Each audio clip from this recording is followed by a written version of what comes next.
আসসালামু আলাইকুম। আশা করি সকলেই ভালো আছেন এবং কে কোথায় থেকে দেখছেন আজকের এই ভিডিওটা অবশ্যই কমেন্ট সেকশনে জানাবেন। তো আমি আক্কাস মণ্ডল, কুয়েত থেকে। বাংলাদেশ থেকে যারা কুয়েতে আসতে চান বিভিন্ন কোম্পানিতে, অবশ্যই আপনারা চেষ্টা করবেন। যারা মসজিদে ভিসা আসতে চান অবশ্যই আপনারা আসতে পারবেন এবং ভালো ভিসা নিয়ে আসবেন।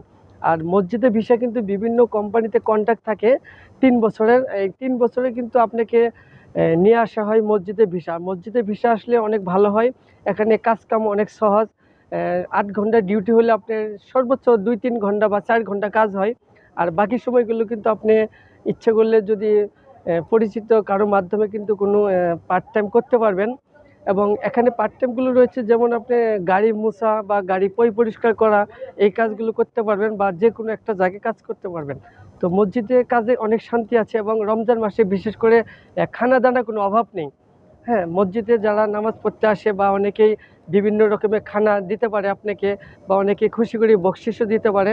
তো মসজিদে ভিসা আসলে ইনশাল্লাহ অনেক শান্তি, অনেক ভালো হবে। এই ভিসা আসলে অনেক টাকা পয়সা ইনকাম করতে পারবেন। আর ইতিমধ্যে আপনারা জানেন কুয়েতে যে বেতনটা রয়েছে 75 দিনার। এই কোম্পানি সরকার বেতন দেয়, আবার অনেক কোম্পানি দেখা যাচ্ছে 70 টাকা, 65 টাকা, 60 টাকাও দেয়। তো যে যার মাধ্যমে আসবেন অবশ্যই ভালোভাবে জেনে শুনে আসার চেষ্টা করবেন। আর অপরিচিত কোনো দালালের মাধ্যমে না আসাই ভালো।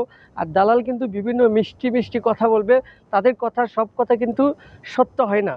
তবে সবচেয়ে ভালো হয় আপনার নিজস্ব আত্মীয় স্বজন যদি থাকে তাদের মাধ্যমে ভিসা নিয়ে আসবেন। তো আজকে এই পর্যন্তই। সবাই ভালো থাকবেন, সুস্থ থাকবেন। আল্লাহ হাফিজ।